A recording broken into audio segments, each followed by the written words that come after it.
Aina, numit kudingi walking chaluba, halaku kudingi, mama masa sina, no mate hogalam deda. Hai, pupugi Sanathoi, nang muti sense pathing ni hoglone. Sanathoi, nang mutabro. Hogale pupu. Ah, se, pupu na laide iba insang na pising se, amuk tung pusilula. Pupu, kabar sing ayak tung pakige. Pupu, kaya insang no, pupu na lera isibo. Ay kaya saputi pupu. Isugi asapot pu kawe hai bro, kaude. Isugi asapot kaude. Tu, adu da yauri bani. So thamjiloro, pupu kabar sing ayak tung pakige ko. Hoi pupu. Ah, yengoi. Nang na sangbada, pupugi mon maya da anuk leho bani. Adu mutung puthoro pupu da. Kabar sidana kari yauri ba. Pungni puni pange general Saikhom kre. Langla langjin khangdri phau asi masa lau khiroi dori. Aphanungai gi paudi yaw de da khabar ne na tori se. Irang ama loi ki thodo wa thu ki irang ama mohik to marai. Awat pasuk le hi te ta lai bak se. Karam na to ga dori se. Pupu, ano se? Maram mo krabe shuni da. Hai, nang muti Samchetsabam matam yaudri bro. Pung taruk ne pupu. Khara watli. Pupu. Haune. Pupu na nung tiki insang lera isibu. Dukan sing dubung nga thong hang bo pupu. Dukan na tiye. Lami sorok ki matai da. Potfam phambi imai ben mayam ma. Insang na piyoli bani. Is, yam na ngalina pupu. Ngan gra puli da makhoi dine. Nongan ga da ba. Pana yam wali ngai da ki hogalaga. Podyo na ba thore ibani do. Nangi namadi hogulam giroi ne ko. Hogal hau tri pupu. Pupu, ay breast tawro kige ko. Solo. Athokpam da. Ai gi shugi marai bakshi. Kamdong ni tori matawo shide. Ahal loira ba. Maku ai ge sheba di laibu laidadana. Mabuk thoki masa sina. Tuition chalamdai. Amade school chalamdai. School halakpa. Madugi sheba nongmatasu ningthina tawbidrabani do. Karam na tawgadoriba matawo shibu. Isuno oi hogadoriba phibam sigi khalubada. Wadaba ngamdeda. Babung, walking hanbira abo. Babung halay Ibema. Babung na nangonda tattana hairibaduni. Nahak, nasa naha wari. Ayuk ngan na hugale haraga. Iru mai thajaraga. Imung mangon washit wairam chit shengba loiraga. Tup thaumai tharaga laitin khuramgada badu nangdi amathek pangthoktrabani do. Babung, laitin lomda adu thajarudok sarukne. Kanna hotnaraga bengte lupa mayam ama paisin pasi khaktani. Nambong na khanjaribadi. Aikhoina ningadoribadi ne. Paisa, lupa, masina ngamdaba kahimta laitre babung. Ima Ibema, nahang khaliba wakhan, honglagriba, na thamoigi, awonba, ahongba singado, nakuway na upangi. Nahag yam na ole, yam honglen he. Ikuna haigadabadi, nahaki na puroiba, ay amata poksaba isana pado, maraibag tiduna, punchi longredo. Layoy karbay sadugi piyoy pabo yaudri ne Ibema. Babung. Masida nahaki awonba ahongba kaya malagliba se. Ikudi pamde. Babung, pothabiro. Ay irujaraga salonjarage. Kanagi phono. Aima. Hello. Gautam. Mane. Ay nasi Thasana ne. Oh, karam kanda. Oh, housing ba. Pung mapanda. Oh, thame. Ay imong gi thabeng khang chilo silam khige. Thamme ko Gautam. Balo hai. Masida bu kari hai namu. Waru hatem gadori bano. Masai dagi aina. Isil si kongwan taba makai ngangjari basidi. utong ahobada ising hairu badu ngai dana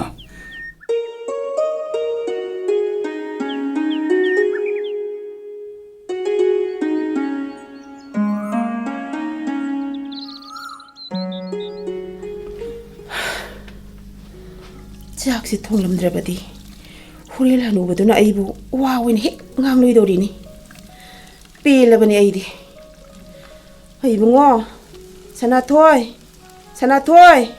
Tari ima, kay haige. hai nangi sangong bread ka se amukta lawro law mama khutha dok pa yadre tarabo Tari mama. sampu sima su yaude yadri ba kang husina kamdau ba hane tang horage sampu sina ko na phulage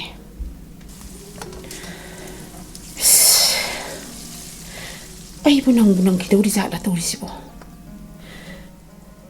se nangi sangong ga bread tu ga puro lairik aurai phamdu da zaruro mama di khara thura bani ngasi di Mama, masih cayam nangana thongina. Kai chatuino mama. mama ngasi di mi khara unaru dori ni aduna jaksi ngata na thongi ba masi thongam drabadi ne pupuna mama bu mi oin he ngangloi dori bani do Bubu seno sidra mama. Ngalila ngangja sanuda. e khangle ri sa di aw ba hek sara dana nungsiyo adu yengoi pupuga agi bobokka se kanana heli nungsiba hayo Eh, adu budi pupune helina. Yam helingo. Ima, nang di boboksi nungsi da boy re ko Nung budi nushi kaino. Adu da. pupuna hen baiwani ne natra Yes, mother. chalo adana saktu yening de kai pa hek sara dana pupuna ta iba para oirini No, pupuna takte. khabai sine na kok to de thar diba no oni nang No, oloi. Hari no nang on khora mother. ngasi angang nang soiroi ko sei jaba is hairi ne english ka the tu khumba ngai ko khabai na tharadi ari nong nang oni habadi nakhoi ki parada yaubra Adu buro pupuna libi ba funga wari da yauba. mama di bobok ka leiru dawrani nang na kamdo ba Lejaruro. Aide pupuga le haudu ningo. leijahau kanagi phono tanja si damu Phone line asida chalhaurage. hello sir good morning ahoy sir ai khoi lakna bho na jariye sir takpiyo phani sir chia jang jing du su pujarak lege sir ahoy pung ma pan nang na ba soidana lakjarage sir hoi thamjare nong siphe tabasidi lamisi satpo onto nuai khidre Leikhom na inap silladana Sanathoi pupugi Sanathoi pupu halae tarbra na khoibo Pupu, ngasidi walking thengina. Bazar ki samudo. Le hori bra pupu. samudo pupu no kothi thiruraga bullaga thanam ledana Kadai da mangduri ba pupu. nong siphe tabasida soroki nalada isingara gara tungmado madi ising khorak man karadana thakpasari wa oredana babung sa somda leijare isu thakna bro Mama na pithok te pupu. kaya da haina thirba masino ne yong ne se sangom jai sel amada bread upu amari muk sawba amaga tap taba makai sa khraba dubu aibu sang hat lida yengune kaya da hairi banu se Jashan hari shibu karino pupu. sai na yu sei sana masu manba ithai gi ising thangna ba patra ma leiramido praman taunari bani ising jai shenmu sai shenmu thagi haina ramni bani maiko asi asibu namaga khanaramni brani shubo Mama na hana horakpa. nangna ningai ka torba ka dinate ko Pupu. haune Akhoi mama se bubo ka leirurani hariba. Aduda aina leirucho aidi pupuga leihonidana haiba. Adumna haiba honedene angauba. Namana phagi tawududa nangna oibu sari wa oire. Babung ki phone laiye. Se pai ribane. Kanano torei dubu. Surchandra haiba or male. Ye, aikoi tu marupki secretary ni. Kadai piro. Hello. Tare. Karamba matamda lepnar buni bungo. Nungai jare da koi bungo. Na koi khwai mayamna aigi damak khanbirak bagidamak hainingai leitana thagachari. Nungai jare bungo. Hoi, thambiro.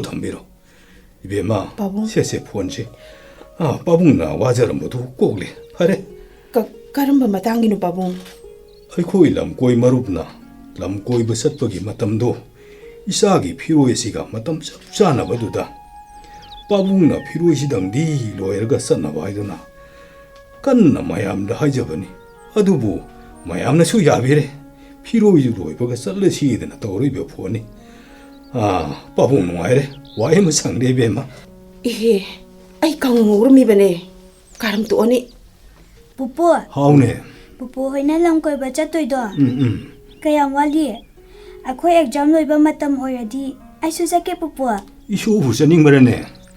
Yamna chatninge pupu. Kari lamdano pupu. India gi khwaidagi sauro ba. Lai singna laiba mafamdani satkadoribasi. Madugi maming khara ballabadane. Andhra Pradesh, Kerala, Tamil Nadu, matam bhanglabadi Bangalore, Kawarum du sangamgadori bani bungo. Pupu. How? Aeroplane da paidori ra. Paidori bani. As, ayamna chatninge bo pupu. Hoi, salu. Pupun soidana pubineda. Haima, thonga lomda sanglai sibu. Bubone pupu. Ngasi namana sangali sigi maram mamati leiredana. Papi mama sina. Masanu pi asibu. Pumsim heksim gadorida. Bungo, bubuk lai. Bubu. Tada. Sanglo lau mangon sida kakalo. Ses. Isugi ngamong lere. Sesaro. Hoi bubu. Ngasidi, school suti nina nangi mamaga bubuk kasi. Tabak amata zaminarugena bubuk lai bani. Mama bu lusin krabro. Pung di tiang labani ngai tawisi. Ibungo, salu. Mama do bobok la hore na luisilo. Sana na patawrasidana ne. Amuk ta hairuso. Isu di maramopanida. Tada. Haujikal sibu kamdaw biribagi. Kamdawru nege sanai bema. Tabukki pension chatpa khangna sunatre. Isasu pension chatleda. Ayuk walking ayak chaluraga hale. Adudagi sumang thilongda hobo napi khara phoido. Isu asiga phagijuwa hak tawru lemna tanadi karidu pai lerigedo. Tada. Sibu ngai ba haibuduni debema. Hai de tada. Sibagi wadu madi. Yamnu wali da tada. Kuina sangna ne hinkiga dawrin ko tada. Phajaba nahage set charibe kado hek set sabiga dawni ko tada. Kaino tada su pension su chari bani tada khoi kumbasidi sahi pangyam su yamlam khiroida tada hoi kumbadi miram dadi khongrau jin ka do setlaga khongu ngawwa ka do to ti sat amaga heglit kahar do ahan ba ngaksang ngangba amaka tungduna saliba matamni da tada hojikpu aina madum hek matawraba isa ngausinga sak hamningani haibagi wadi mari treda Sakhisana ibema. Samkado saningba machu hek sangladana is phanabu phajani da tadadi sak hairama phajai kuchu haira ngawi miyoro hara wang chawi watpa leite tada bema Sakhisana khoidi punsi khinebu yam sangna punsi khini saktugi yengre watte ki thongma thorokpada selak jaraiba takat tiglibi Maunahan ka bu kaitu serunige. Tada sidi. Aduna ti ibemu hoina wasat wanong pada yaruloi da buri yauro ya jariba. Ima salasira. Nang luisile dana. Lalo salasi. Pungsi thenglabani ne. Babung. Sak luisin jaramba bani. Ibungo ga babung ga chaminabiro. ꯑꯗꯨꯗꯤ ꯇꯥꯗ ꯑꯧ. ꯑꯩꯈꯣꯏ ꯑꯃꯨꯛ ꯆꯠꯆꯔꯨꯈꯤꯒꯦ ꯐꯅꯤ ꯏꯕꯦꯝꯃ ꯏꯁ ꯌꯨꯛꯁꯤ ꯌꯨꯛꯇꯥ ꯑꯃ ꯇꯧꯔꯦꯗꯅ ꯑꯣꯟꯊꯣꯛꯄꯤꯉꯥꯏ ꯅꯨꯄꯤ ꯍꯥꯏꯕꯗꯨꯅꯤ ꯃꯍꯥꯛ ꯊꯛꯇ ꯃꯥꯒꯤ ꯅꯨꯄꯥ ꯏꯁꯤ ꯅꯨꯄꯥ ꯇꯣꯝꯆꯧꯗꯨ ꯃꯥꯒꯤ ꯃꯑꯣꯡ ꯃꯇꯧ ꯑꯁꯤꯗ ꯋꯥꯈꯜ ꯂꯩꯅꯥ ꯑꯣꯏ ꯀꯔꯤ ꯑꯣꯏ ꯅꯤꯁꯥꯗ ꯂꯥꯏꯆꯨꯍꯜꯂꯒ ꯃꯄꯨꯟꯁꯤ ꯑꯗꯨꯝ ꯇꯦꯜꯍꯟꯈꯤꯕꯅꯤ ꯍꯧꯖꯤꯛꯅ ꯑꯩꯒꯤ ꯏꯃꯧ ꯑꯁꯤꯕꯨ ꯃꯥꯒꯤ ꯂꯝꯆꯠ ꯅꯥꯏꯗꯕꯤ ꯁꯥꯖꯠꯇ ꯆꯠꯍꯟꯅꯅꯕ ꯊꯤꯀꯥ ꯇꯧꯔꯤꯕꯅꯤ ꯍꯥꯏꯗꯨꯅ ꯑꯃꯝ ꯃꯊꯦꯡ ꯈꯪꯗꯅ ꯆꯠꯂꯤꯕꯅꯤꯗ ꯏꯁ ꯀꯔꯝ ꯊꯣꯛꯑꯒꯕ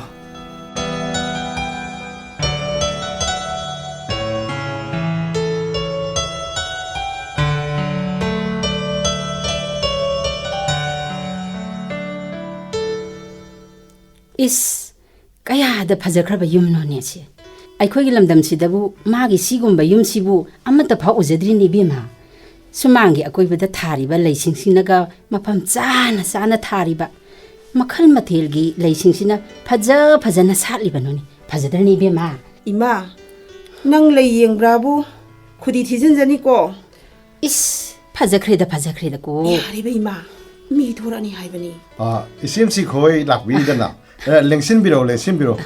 수험대 가카피요. 다스나시. 나시디. 가야드닝 티서리간. 마나 셀락사락리바 비제 작사. 아시방네 가야다 박사크라바. 고이랍도 비마이토. 고이라 호나라바 미스나. 따바라비 심바나. 모몬 눅닝바기 코이룸바 마토.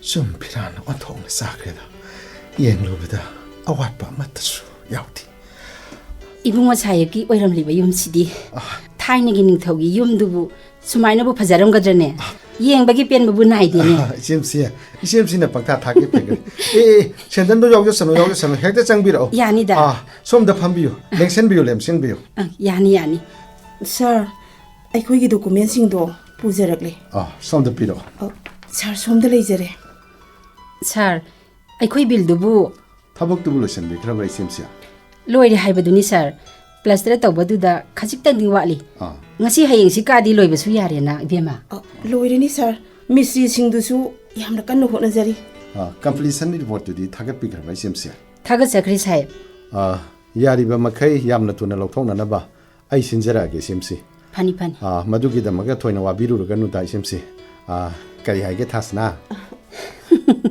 ꯑꯣꯟꯊꯣꯛꯅ ꯅꯨꯡꯉꯥꯏꯕꯅꯤꯅꯦ ꯁꯤꯗꯤ ꯁꯥꯔ ꯍꯟꯗꯛꯀꯤ ꯕꯤꯜꯁꯤꯕꯨ ꯐꯪꯂꯕꯗꯤ ꯁꯥꯍꯦꯕꯀꯤꯁꯨ ꯇꯧꯕꯤꯃꯜ ꯈꯪꯕ ꯎꯠꯆꯕꯒ ꯂꯣꯏꯅꯅ ꯍꯥꯎꯔꯕ ꯆꯥꯛꯂꯦꯟ ꯑꯃꯁꯨ ꯆꯥꯃꯤꯟꯅꯅꯕ ꯁꯤꯟꯖꯒꯗꯧꯔꯤꯕꯅꯤ ꯁꯥꯔ ꯇꯧꯕꯤꯃꯜ ꯃꯗꯨꯗꯤ ꯍꯥꯏꯕꯤꯔꯒꯅꯨ ꯑꯗꯨꯒ ꯆꯥꯛꯂꯦꯟꯗꯨꯗꯤ ꯍꯔꯥꯎꯅ ꯂꯧꯖꯒꯦ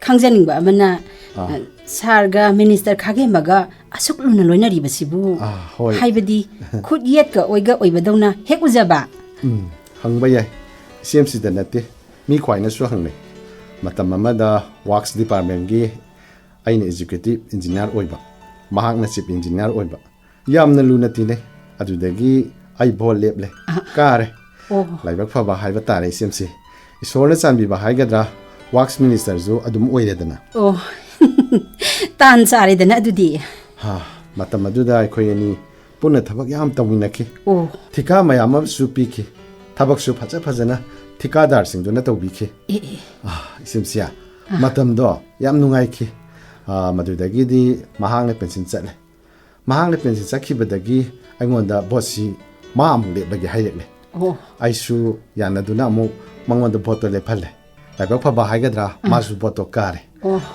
ꯃꯥꯅ ꯀꯥꯕꯒ ꯑꯩꯅ ꯀꯥꯕꯒ ꯆꯞ ꯃꯥꯟꯅꯕ ꯍꯥꯏꯕꯗꯨꯅꯤ 이심씨 ꯂꯨꯅ ꯇꯤꯟꯅꯔꯛꯄ ꯃꯔꯨꯞ ꯑꯅꯤꯒꯤ ꯋꯥꯔꯤ ꯇꯥꯕꯗ ꯑꯣꯟꯊꯣꯛꯅ ꯅꯨꯡꯉꯥꯏꯖꯈ꯭ꯔꯦꯗꯀꯣ 이심씨야 ꯆꯥ ꯒ꯭ꯂꯥꯁ ꯑꯃꯃꯝ ꯊꯛꯁꯤ ꯆꯥꯁꯦ ꯊꯛꯁꯤꯀꯣ ꯊꯥꯁꯅꯥ 이붕어 ꯆꯥꯗꯣ ꯑꯕꯣꯛꯁꯤꯗ ꯍꯥꯟꯅ ꯄꯤꯌꯨ 이헤 ꯑꯩꯒꯤꯅ ꯀꯣꯟꯅ ꯄꯤꯌꯨꯅꯦ ꯂꯥꯛꯂꯤꯕ ꯑꯕꯣꯛꯁꯤꯒꯤ ꯍꯥꯟꯅ ꯄꯤꯌꯨꯅꯦ ꯃꯁꯤꯗꯤ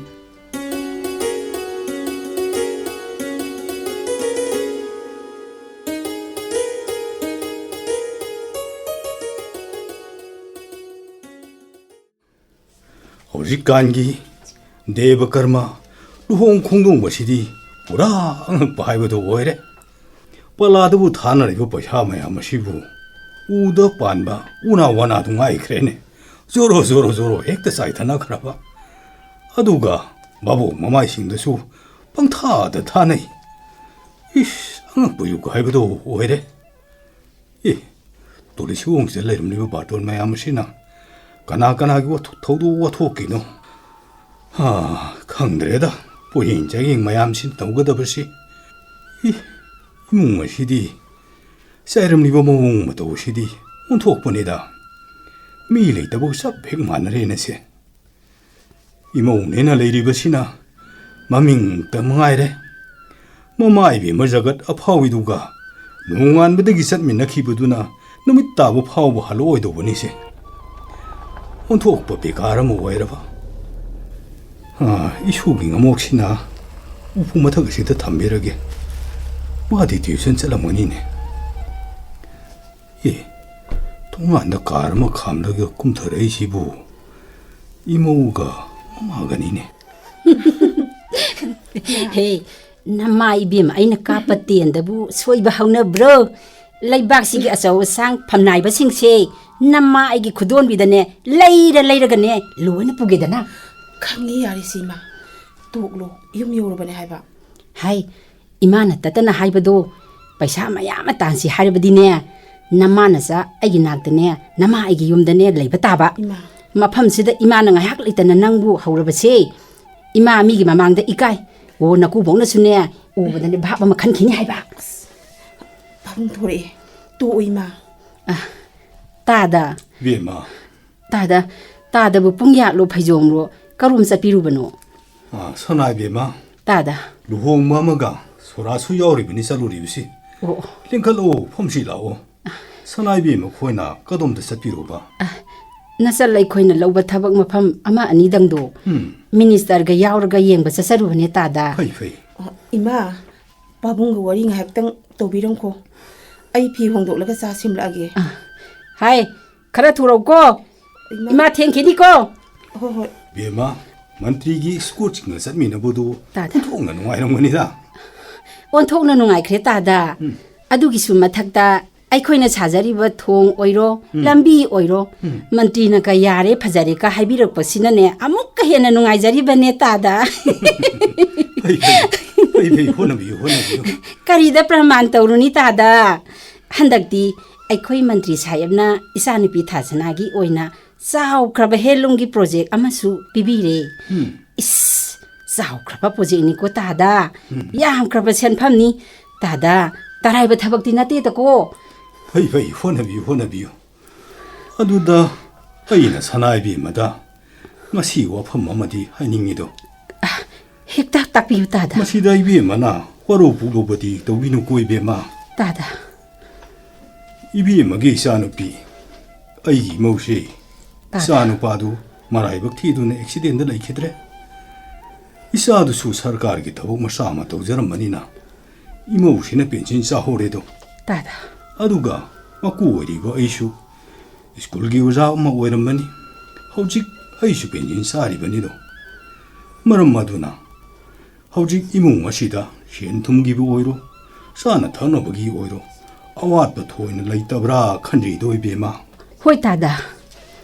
adu oirabadi hojik ka henba asaurum dagi paisa taludrabasu yai haina namung khanjei do haying ishu sina saurokpa amati mahi masingda wangkhatna tamnaklabasu aikhoina magidama khona bebeda thoina waroidra nabungna khanjariba tada yengo lairiba lau inkon sampati mayam sei isu mathantagini oyugadoribasi sumbani maram maduna maku ama oina pamjabati imause yumgi mau ama oiba hoi nongphado masana hani kairoi lekai mamani bisinga sathok khoktolubusu yai maduna maku oina thingoine bema tadagisi wakhal amarom da sapikre matam ngalingai sida tanba yaba paisa di talawna phabra na khanjai na jaldi kai kandage imung sida suru naisilaga laidok saru sasasanu harini ne aidi mado apama migi wakhalni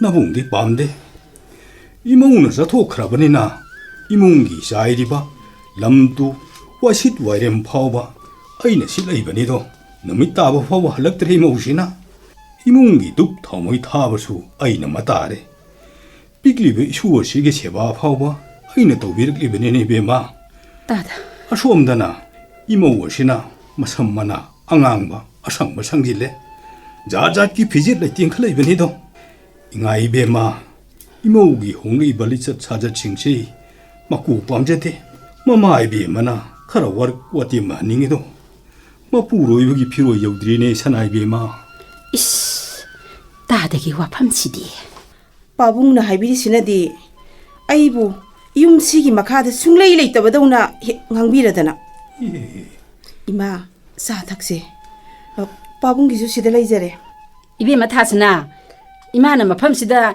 락락도는 이사부네 하우라가네 셋파타박시 이몽시다 아소이바 아마디 야우라니 하이바도 야우레다네세 이마 감다위 마신나 통나나바네 낭나 실리 나트로 나마 아이나 팜루바디 시구마 미락틴다바 이슈 따다바 힘레이 까이레시 나테니 베마 베마 아마보로 루파 카로 탄바나 파바니 칼루네 베마 답답이고 사위크노 게도게 와팜시마 시여라바니나 까나디 베마 나학 나사네 나하니 나푸레부스네 라이오이크라바니 낭네 이마기 나트네 누가이나 몬둠번텍 마탁트네 오나 토네 레자라라 마두다 낭나네 사닝바 사젯 빵톡니바 타박 빵톡쇼 이마 까리마타 아얏파 피로이 칼루 얌나 투나 칼루 numitafaba ma yenglaga ne lakna ba tawgadabani ima cha ka thalaroi ima saleko ngai khoi ma 베마 서로 서크리네시 빠붕수네 베마 카르 헤멘 크라바 하이브두니 고시 고랑 꽃ጡ나 카당 상나 상해 ngang ngai khoi ma 이마 하레 크리스나 감도니 도리 마도시디 마마 모이버기 마사시부 와루 와티 미가드라이드나 아두 하이루버니 마두디 나타나 이마기 베마 나산하니 나삼나나 깍탈라가 마수 창질루 케칼루 구진 고야 바잘루 만트리 만돌 아저와상 오피사르나 사는 나바시네네 마마마나 마사다 비리바 뻑타 이빠기 붕어 낭디 이빠기 망원기 팔랑하시다 포토에 티티로 레이레도 이빠기 붕어 이몽시 마땀시기 이탁 이랑기 레이콜시다 레이사 땀닝먹이 맘이 이빠는 우레네 이빠나 마부 카멍음 로이도레 이빠는 마부 카멍음 로이도리네 이빠기 농남바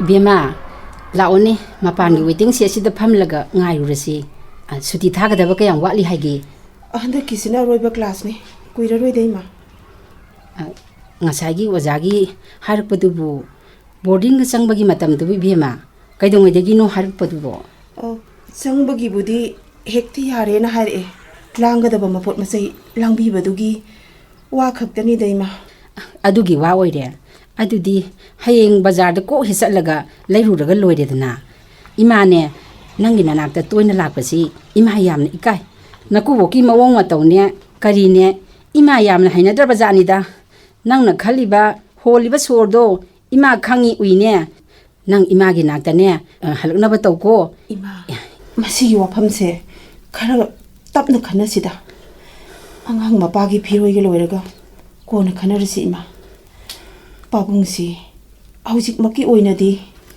아이코이다 토이나 랄락트리브를 칼리마 란게라 랄로이라 아이코이기디 떡폼 톡파 이타우니 까나로이 나쿠 보카네 와리 사노 까나기 포노 이마 아이코이 타모기 포니나 할로 타모 아이 너무 그다이 레게 타박 살리 브로 юм다 레 브로 타모 앙앙기 스쿨드 레예 스쿨 다디 카기노 PTV 라이브 브로 한닥티 붕오시 보딩 다 참르시라 칼리바 아두다 보딩 기 차르즈도 까야묵 오이가다바노도 칸게나 라암바니 타모 이마수 야우리바 나트로 야우리에 타모 ima pahil ora tamo yare yare loud speaker do khara kana tharo hoi aduga ne ima su dum tani da oh thare thare tamo thara bani khangre dai be ma khoi ima ga noi ni tawduri sibo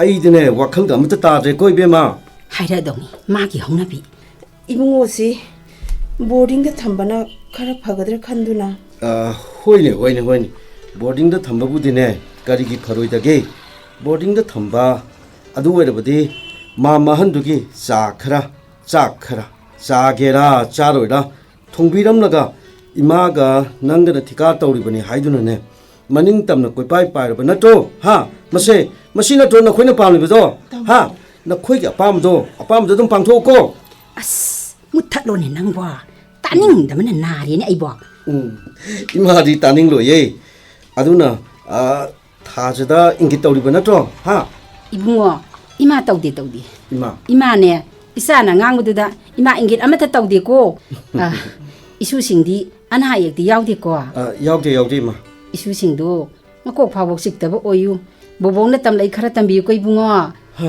hoi ima aduda ima akhoi ibem magi da angang ma thandani do sumi yum da lairaga tuition phajana tamhalaga masu mapu makhoi yam nungsi chanana lemina ba su yai haibani da hoi phare ai gi wase ima khoina ne lawbi roi haiba ai su khangi da ima khoina ne phani na haibado adu oine hekta pangthok pi roi ima isa gi wabu kari gi lori dage nang na hairi sibu kari no ni bungo ima mamado dharma kajadaba ahni ko ima ahalloi raba mama gi thamoi songna na bane honabadi ai khoi soidana ne mai pa oi ko ima khoi ni seliba thon chingdo kaya pamdi ai pamdi ko ima phare ai thamage office ki phone ama sulai amto woki ge ima ai thamme ko ima hera ke se is ima gi thausil singji kaya pamdi kaidana haije sajari ne se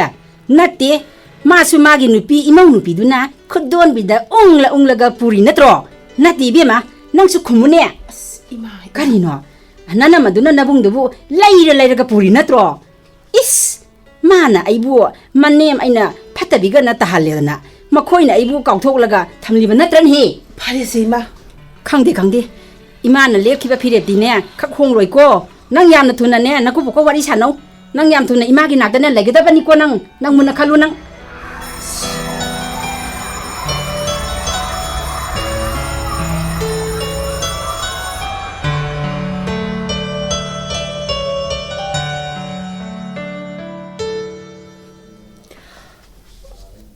handaki hen lungi project sida nungai haudrabadi ai nungai haudaba haibadune aduda sar binona ai gidamak hotna biriba nungsi biribasi magi thamoida arot pe isilamadi iyawa male pai iyawsa sanu aisu ai khudong saba kaya ma phangura loire kanagi pono Sir Binod kinina.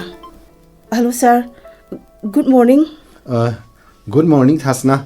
Nangi project sabagi running bin do Athokpam yaren he. Ai ma. Yam harawi sir. Kamai tong ni. Thank you sir. Congratulations. Congratulations di aina nangwanda piga da natro. Adhoisu ai di sir de pithokre. Hoi. Aisu welcome haibadu mangai de na Thasana.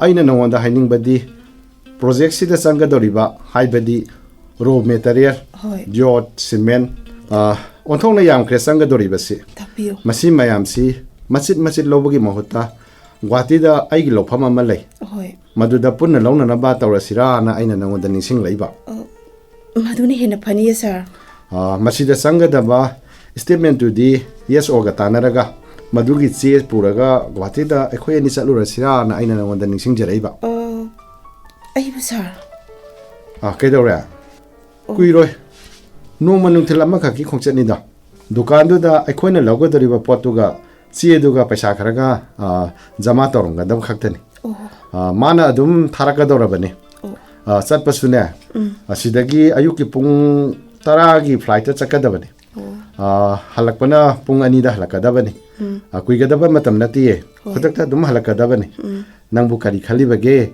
lamsu khara koitho sidana kaino thasna kaidong wisatpa yamna thura sanna ba honarasi ai ticket to hangal handagi kakna ba tawrage ko noigi imada su wari se phajana sarage yar ko thasna thasna ai mantri magi phol laiye thamage ko thasna Gawati da hangat nanda satpa hoida satlu badu mangaire Hello Ima Ibema nang kaidawrige sak thongi Ima nakubok leibro laite ibungo ga bazar satki bazar dadi kaidoba satliba pabungi pencil lawraga ibungo gi mafi marol kai no leibiru ni satki bane Ima helungi project to ahan running bill kai bi yare na phone to ra mi sar bino na is nungaire da mahausi tabada kaya ta thuna kai khrabna chi ibema sarbino se araiba mi nate ko ai khoi gi dine mitna uba isol mani khangadabani ko ibema ma thadok pusu nya ya de ko ibema adhuima hayuni project asi sabada sangadaba yot cement khuding makto Gawati digi laurusi mana hana posei launaba mafam mama lei male mafam madu da satlaga sangadaba estimate tuga paisa kharaga pirusina sarbino na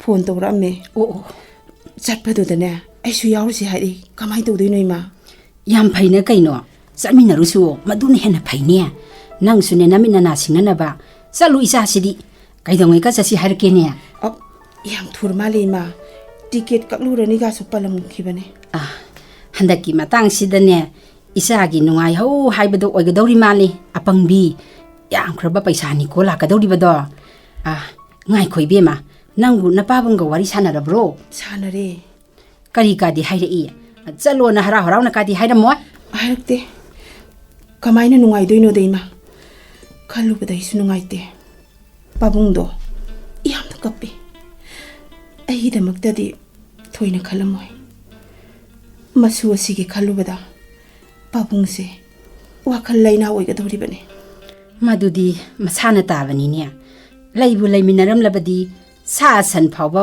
nungai nadri bani ne nonggi khara dum phajaki maduda nangna ne hena khallunu khanda basu yadi ma nate nangnadi anghangsi boarding da thamlani aduga aisu matam khara imagi naktar lairuge thaba inkhang sathok sasin tawgadaba maram yamna lei haidro ai bane ma kari khoma imana di masindadi satlu hai adubu pabungi thamoi dadi yaningde yaningloi yaning bagi maram su leite maramde magi phiroi loidri aisu khara di henma labra khalema he apangbi ngasigi khanganu ne hayengi khallune hayengi khangadaba angang di nang na kari haina themi boarding de leiruni na themi ne aini ma khoida leirani haibadi ibungo da takte matam khari di talu khino mama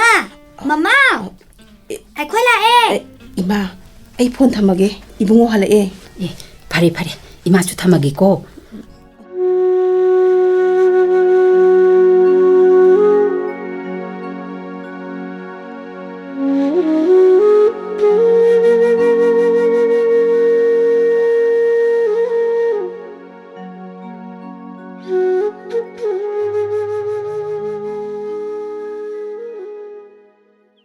Nangi lairik singdo loina sore ko ibungo surani mama leigadaba khara shuwali aduna kona leirase mama kaigino mama gisho firofane yamna bekta hapchiliduna mama bu ai boarding da thinba chatui natro isabu boarding da thilam lagane mama bobo khoida ngasi hayengase leiruga dori bane aduna mama gisu phi khara puge na hapchili bane adudi kaigino mama hayengdo bobo ki lai khurumba ma leiba aduda mama su yaude yadabagi satuine angsit nga ta dum laktuini da pupudi mathanda le hodura harise mama adudi ai ngasi chatra basu toglage pupu mathanda lehauba nungai tiyeba mama. Madu yade. Nang nang asi zit kador ba numise.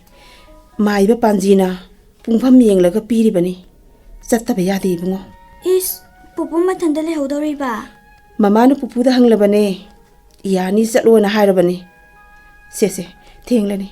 Nang nu pugada ba happa ya hapsilo. Bubok nai khoi bilau bula ka dorabani. Mama, I number 1 tawning la e. Toilet changlo kige. Oh, salo sangthoro. Hello. Ima. Loishala ima. Aigi phirol singdi yamna hapsin ba yaroi dore. Ibungoni yam hangi. Aina ngasi hayeng khakta leiraga halakadabani khumbi bani. Kari noina hangakpada aina bobuki aruba lai ama khurumba chatli bani na khumbi bani. Ima ibungona hanglaga sune adumaina khar khumbiyo. Thamage ima. Na khoi bu losilabra bi ma. Loisile ye babung. Lighting ga do ningthi nu khurumalo. Mana pugada ba mapon masai ga do. Kari no section na yengbiu. Issue na boarding laikhiba matamda awat pa matta yaho luisi. Babung. Mana saningba asa thaka do maruk ta thinbiu. Aishu mong phadu kamarsa luge bema. Adu ba aine ima khoide laiki haibado.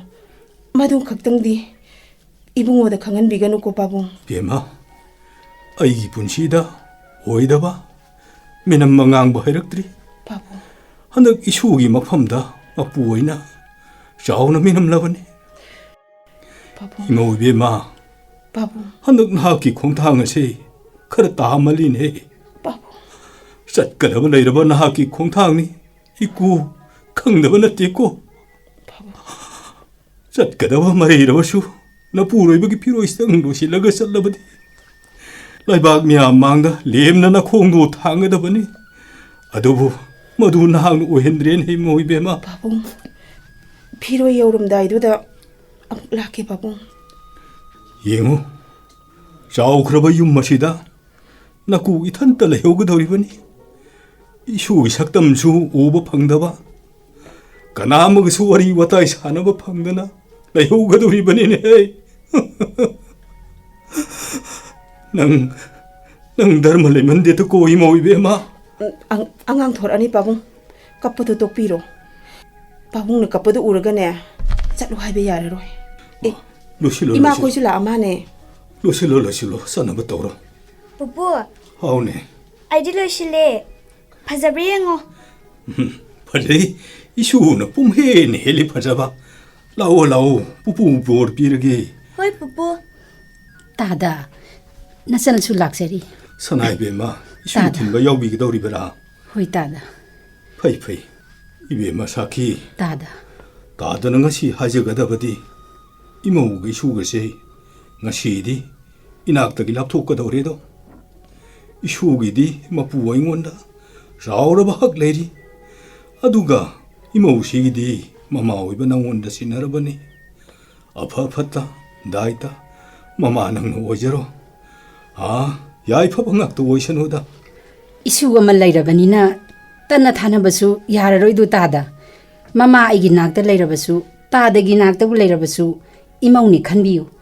Marak tadagi seba ta honjarki. Wakhal lana su khanbiganu da tada. Salasima. Ibungo pupu kurum jilao. Horen daidi pupu gi wari ta aroi. Pupu, chalu khige ko. Salo. Naina sing tambada. Mithoi mehen ba oiduna. Mai pak na hello. Hoi pupu. Ana ye yaudaba. Na ko phawba sik thabu oyo ko isu di. Mangoloyo. Nangi paungi photo sidesu khurum jar moduna. Babung, chalu khige ko. Pupu, Hone. achapol mayam puraga toina la uko pupu. Pupu la kani ye isu thoiba.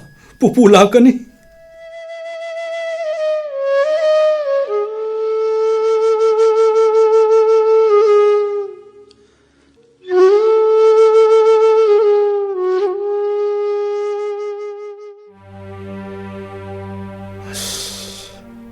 Wapamsibu Thasana da tamlubada man kari hairakani. Mana aibu soidana saugani. Saikhomsu thui.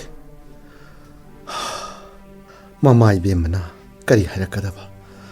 As thaudoksi araibadi oirose. Pausina wathok oiraklagana aigi nupi angangna kamdauba. As parase ngamna bahona baibadane. Kari di upai tawgani. Ai mabu themlage. Oh madi kaya da nuaina phamduna leiba.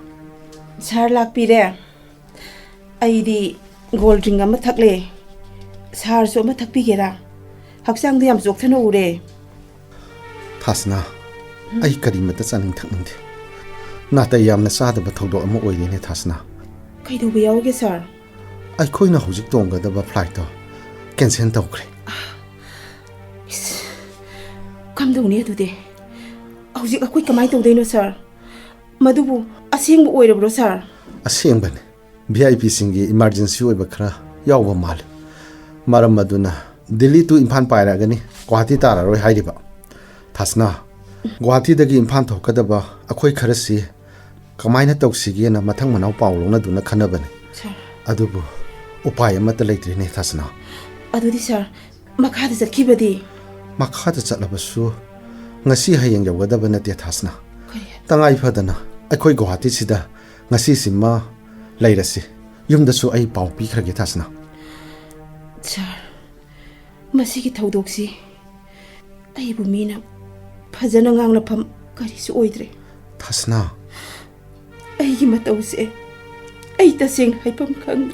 As Thasana Sir ai taseng haipam khangre. Ai is hani sabu nupine haibu kautoklure. Thasana Ai hojik kari upai leiribage sir. as Thasana do nupa amaga Guwahati da ahing leiminarure haibasina ya launa krabadi. Aina oigadabasibu karino sir. Thasana madudi nangna pangkhan khanjam bagi wane akhoi ani na mafam masida oiribasi kanana su khangba ngamloi aina su masida thona na basin ki basunate nang su khandane yengone akhoi ani na mo hanana ba flight ticket su aingonda yauri basidi oidaba minamba nam thak tawkhiba leite nangna khanglaba natra Ai sar budi karisu aruba pindaba leijade. Aina kanjabadi kadoraba aina oiriba phibam sida samajgi minok mai samaraktuda aina aigi imaya si thangatun chaluga doribadugi wani ne sa. Thasana kangning bangang jasanu aikhoina landaba asengbani haibase isor mana di khangbiramgani pharese matamjisu phanam thengsankre hotel ama book tawnaba honasi lao sananba tawsi. Charna wari pumbase imada pau bibi ko imadi kaisu hairakta yai. Thasana Aikhoi tamodo Delhi da leibane. ha Ngarang thorakane hayobane ai bi am sago doribasi. Ado charna imada phone mukta tobikro. madu khudimakta aina phone da wari sakhrage lao sananba tawsi thengkragani.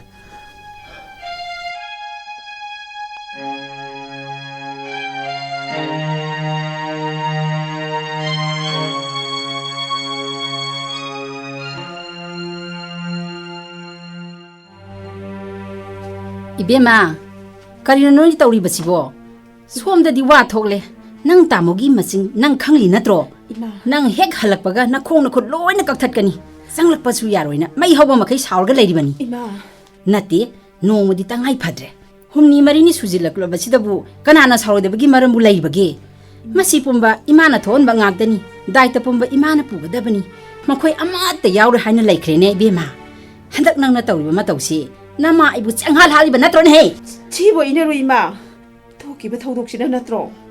adudi no hek ngan baga nang tholo yadro makata na leithabagi maramduna nina soreise Sarna leibagi leiba posai mayamsi gari wairaga puthokibana phare habaduda leithagibani. kaya da no ni Auji gari ahum mari wairaga lo tawduna leire aikoi thorka dawri ima.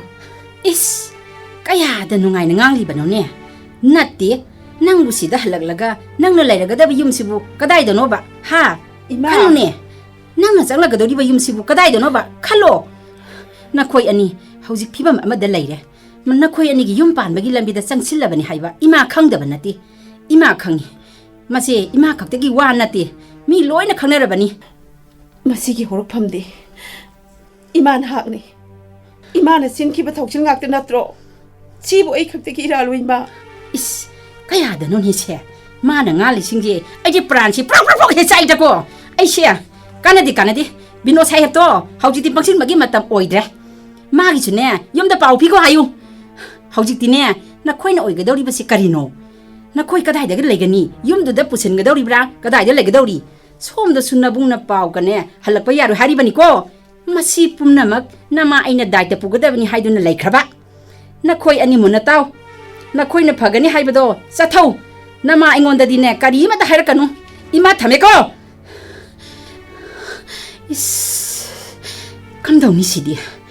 Hausipu ibemagi makubo tada Gouro da aibu. Haidolugadaba sibu. Karamba maongdano. Haidokdana leiragana kamdauba. Fatanungda tholagadi. Natai hena sark lori. Ai gairabasu ikaina. Isam samna pose laiba satpada. Aeroplane natai sadabani haidaba yadri. Pausi haihobana pai. Ai haihobdaba yadi.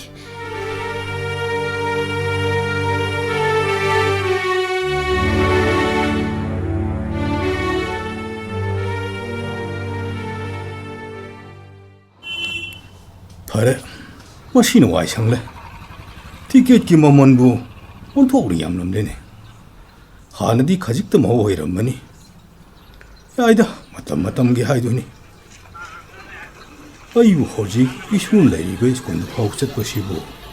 Okto mo pharaga sapan phabataida. Baragi mamana kaya hairakadori ba. Hanung lai jasan. Ekta salaga okto mo pharage. Sida saliba halasibu ibu akoi mama Gouro natrane manida koireda mama go una kidaba gari shitapna manapte ta khamake mama akoi mama natro mama bu kadai chapiruno Haima Suresh mama mane nangdi kadai kamdong sida mama aishu secretary ta chalubani Maduda mama wusida gari khamlaga kaujariba mama bu kadomda chapirubano mamasu konungi Govinda da salubani haujingna isuna tamliba iskun do phabu chaluge na ukto mo phasirai na ngairamni ba hoi mama mai khunang mo Suresh nangi thokti dili da tare da na mama na taki hoi mama kaine ui thore angang singsu yaurei da na hoi mama ai Delhi da lady angang singdi yauroktre mama exam maya webana shuti phangdraba aduda mama so dum punna le hore ai gi tangai phadaba thabak khara le kadagi ai si tholakpani mama thabak su lore ngasi mari mangani gi manungda di ai so mu Delhi sangani mama hoi satkadabani maksidi hoi mama thabak na nathoni nathau masak khangli badum khwaidagi phablei trebungo mama bu Govinda di kari lebi ke mama laihoi karaba na sendugi kumon phiro yoredo maduda yumda songadabashu hoi mamagidi mithok lejedabasida hoi mama seba sibigi awabam orani khanduna mamana ahallaman khara yauraga Govinda da heklu shillagi edana baton ka pusalu bane da Suresh mama maduna khwaidagi phareda adu mama bu baton lobirak labra lawrle ticket ki maman bu onthong yam hengalamle yai matam gi haiduni bungo hoi mama hana piramba sengi mamanga hosiki sengi mamanga di yamna khenare do mama madu tare Suresh hoi mama mama na angangi manakta sapigani haibadu bu issue do mapagi phiroi numit asidadi ishodang ngamjaba hailei kharadang katsabasida yauhningi do Suresh hoi mama aduna akhoigi school gi boarding warden duda amuktang hainorogi edana mama khalamliba yamna phaye mama tudi yahon bigadamni namak aishu mama khoida laktuna mama gi awara pa nongmata su hangjaba ngam hogdre mama ꯆꯨꯝꯃꯤ ꯅꯪꯒꯤ ꯅꯊꯛꯇꯨꯅꯅꯤ ꯑꯍꯣꯏ ꯃꯥꯃꯁꯨ ꯈꯪꯉꯤ ꯁꯨꯔꯦꯁ ꯍꯣꯏ ꯃꯁꯤ ꯄꯨꯝꯕꯒꯤ ꯃꯊꯛꯇꯅꯤ ꯃꯥꯃꯥ ꯑꯩꯒꯤ ꯏꯆꯟꯅꯨꯄꯤ ꯊꯥꯁꯅꯥꯅ ꯆꯠꯂꯤꯕ ꯁꯔꯝ ꯆꯠꯅ ꯆꯠꯀꯗꯕ ꯂꯤꯆꯠ ꯁꯥꯖꯠ ꯑꯁꯤ ꯃꯁꯤ ꯄꯨꯝꯕ ꯑꯩꯒꯤ ꯏꯃꯥꯒꯤ ꯈꯨꯖꯤꯟ ꯊꯧꯔꯥꯡ ꯉꯥꯛꯇꯅꯤ ꯃꯥꯃꯥ ꯍꯟꯗꯛ ꯏꯆꯟꯅꯨꯄꯤꯒꯤ ꯊꯧꯗꯣꯛ ꯑꯁꯤ ꯑꯩ ꯌꯥꯝꯅ ꯄꯦꯟꯗꯦ ꯃꯥꯃꯥ ꯑꯩ ꯌꯥꯝ ꯁꯥꯎꯅꯤꯡꯉꯤ ꯑꯩꯁꯨ ꯃꯈꯣꯏꯒ ꯂꯩꯃꯤꯟꯅꯗꯦ ꯑꯩꯁꯨꯅꯦ ꯂꯩꯃꯤꯟꯅꯔꯣꯏ ꯈꯜꯂꯤ ꯃꯥꯃꯥ ꯈꯜꯂꯨꯔꯅꯨ ꯏꯕꯨꯡꯉꯣ ꯁꯨꯔꯦꯁ ꯍꯧꯈ꯭ꯔꯦ ꯊꯣꯛꯈ꯭ꯔꯦ ꯃꯥꯒꯤ ꯂꯥꯏꯕꯛꯇ ꯁꯨꯝ ꯊꯣꯛꯗꯨꯅ ꯕꯤꯙꯤ ꯃꯥꯅ ꯇꯝꯈꯤꯕꯅꯅꯤ ꯃꯥꯃꯁꯨ ꯇꯥꯔꯦ ꯈꯪꯂꯦ ꯅꯈꯣꯏ ꯃꯅꯥꯛꯀꯤ ꯑꯣꯖꯥ ꯒꯣꯄꯥꯅ ꯄꯨꯝꯅꯃꯛ ꯇꯝꯗꯨꯅ ꯈꯪꯂꯦ ꯃꯈꯣꯏꯒꯤ ꯂꯤꯆꯠ ꯁꯥꯖꯠꯁꯤ ꯈꯔ ꯇꯣꯏꯅ ꯆꯠꯊꯔ ꯃꯥꯜꯂꯦꯗ ꯏꯕꯨꯡꯉꯣ ꯁꯨꯔꯦꯁ ꯃꯥꯃꯒꯤ ꯒꯥꯔꯤꯁꯨ ꯌꯥꯎꯔꯛꯇꯕꯅꯤꯅ ꯃꯥꯃꯥ ꯅꯃꯥꯛꯀꯤ ꯒꯥꯔꯤꯁꯤꯗ ꯂꯦꯡꯈꯠꯄꯤꯔꯣ ꯆꯠꯁꯤ ꯑꯩꯁꯨ ꯌꯥꯎꯖꯒꯦ ꯑꯉꯥꯡꯒꯤ ꯃꯅꯥꯛꯇ ꯆꯠꯄꯗꯣ ꯂꯝꯕꯤꯗꯒꯤ ꯑꯆꯥꯄꯣꯠ ꯈꯔ ꯀꯔꯤꯅꯣ ꯈꯔ ꯂꯩꯕꯤꯈ꯭ꯔꯁꯤ ꯃꯥꯃꯥ ꯂꯦꯡꯈꯠꯄꯤꯔꯣ ꯁꯣꯝꯗ ꯀꯥꯈꯠꯄꯤꯔꯣ ꯅꯍꯥꯛꯁꯨ ꯌꯥꯎꯕꯤꯔꯒꯦ ꯍꯥꯏꯕ ꯏꯕꯨꯡꯉꯣ ꯍꯣꯏ ꯃꯥꯃꯥ ꯐꯔꯦ ꯆꯠꯂꯁꯤ ꯃꯥꯃꯥ ꯆꯠꯂꯁꯤ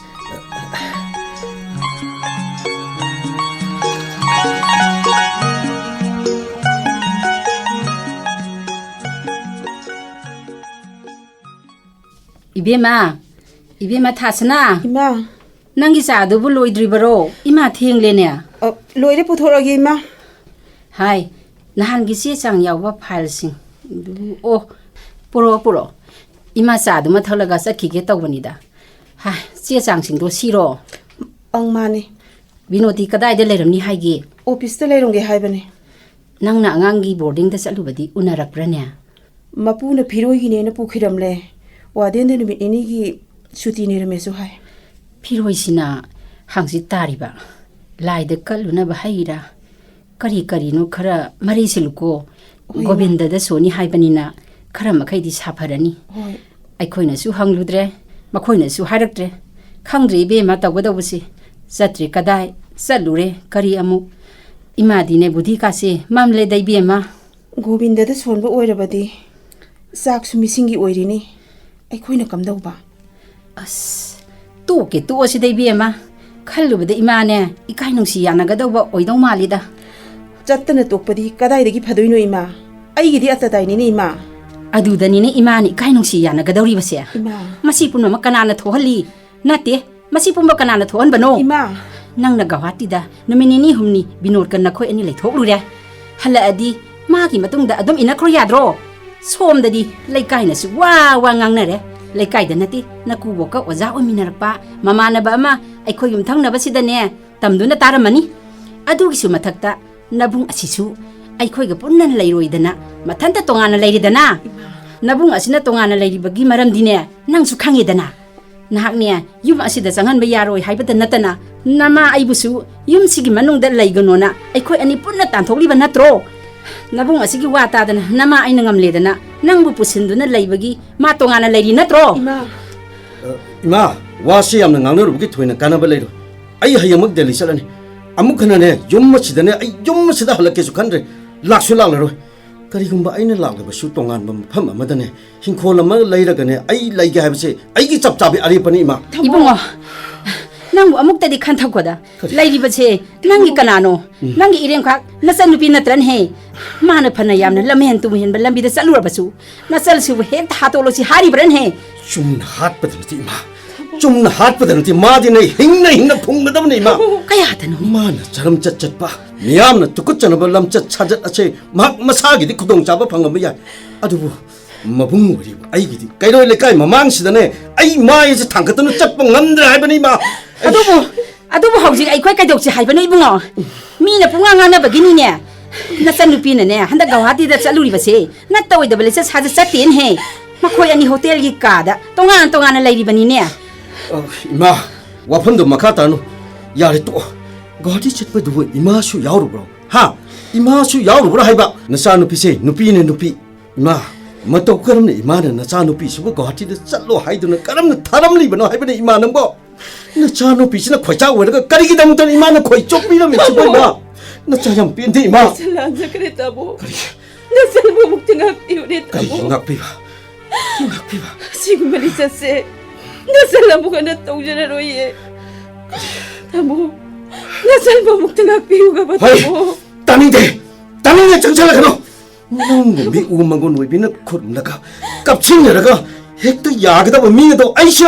하. 나 사는 사번 누비 오이비기 비담닝아이 오이비도 콩가옹 나름나가 아름나락 천하루빠 카라다 깔락 미호드나 나 사부 롱마이도 요리바 나트로. 하. 이다모. 나 코이구마 까야 하시는 닝아 시기 말랭 마시다 그랑까 투언을 레바가시 이랑 토리바 나트로.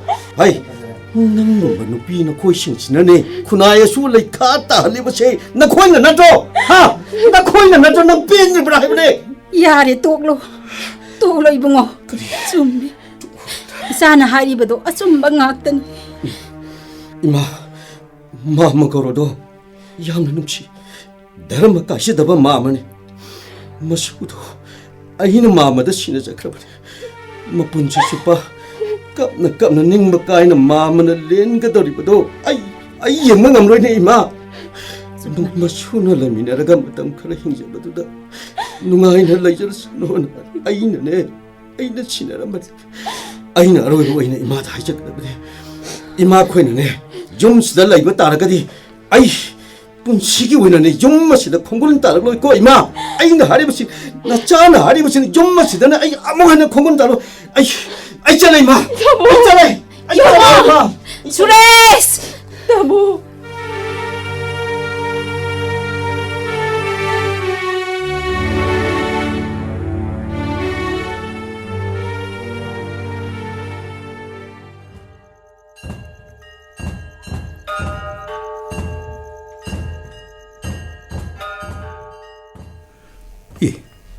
Kana makhudda basket pairaga nupi ani sanglai sibu imau Thasanaga mama sakhi kanatrene ngo ada sanglai sibu nabokka namaga natrene yemutu Mani pupu akhoi maga bubo kanye pupu haune makhoi su lai khurumba lai ro pupu khangde pupu khangde pupu na di makhoi da barton to kete thong su ikai ba khangde da makhoi se 따다 아이코이 락세리 이베마 나빠봉시 코름시 바봉 나마우 락자리.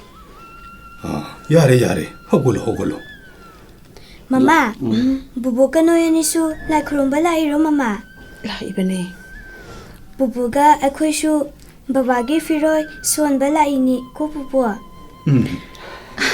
보보 코이수 바바기 피로이 손버시 야오블라 이만이네 이슈디 파이좀 뽕야tka 셋자버시 온톡노부 파자크레 saknaka phajabane onthona paksaida koi sudi Mama nang yam fatengo boarding da nongmata su lakte migi mama papa no maijin khudingi achapu mayam puraga lai 이봉어.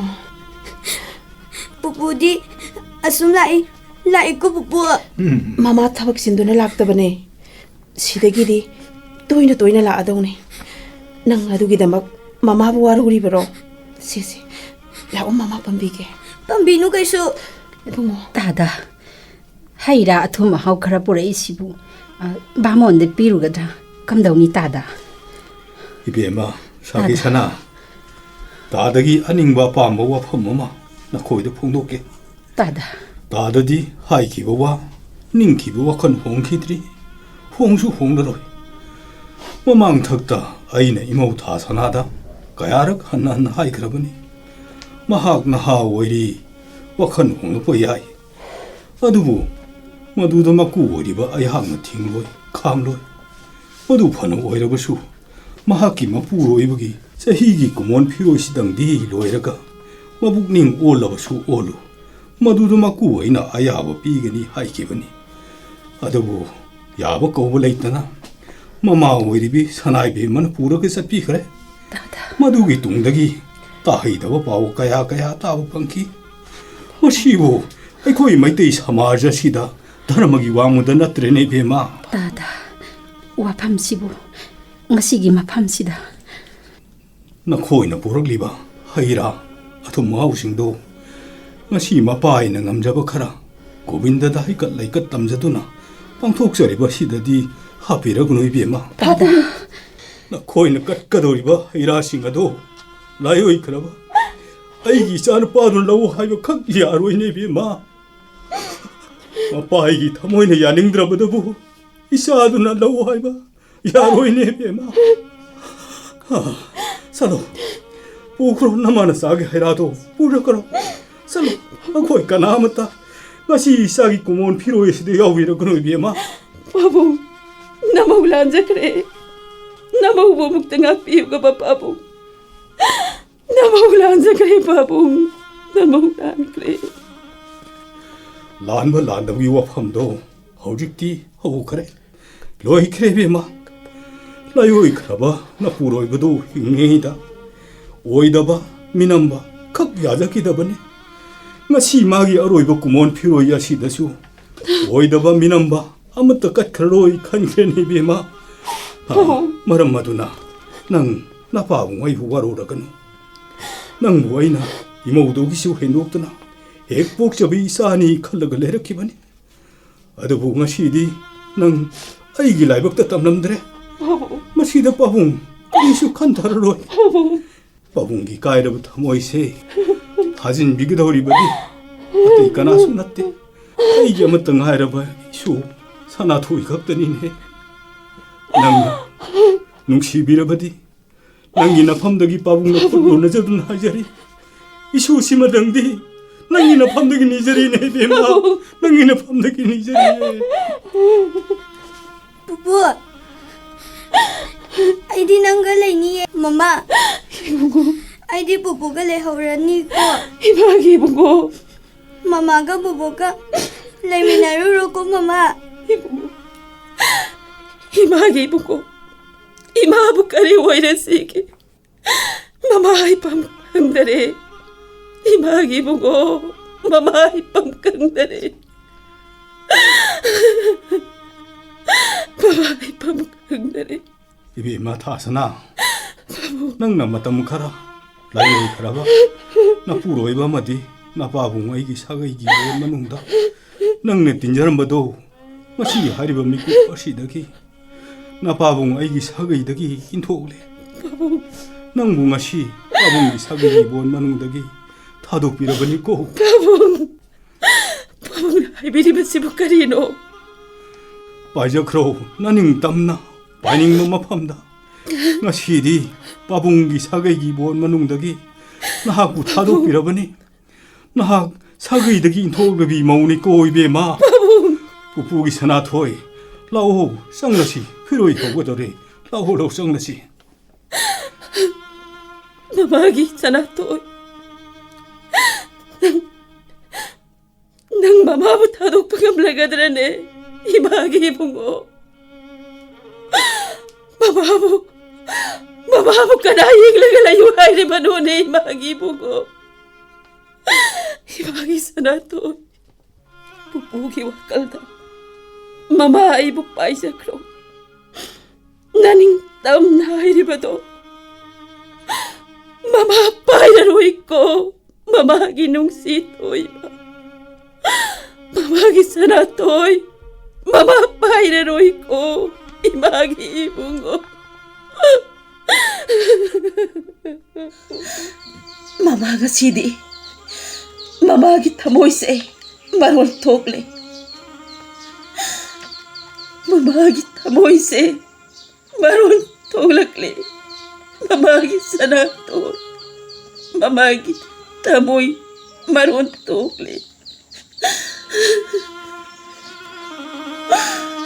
Thamoi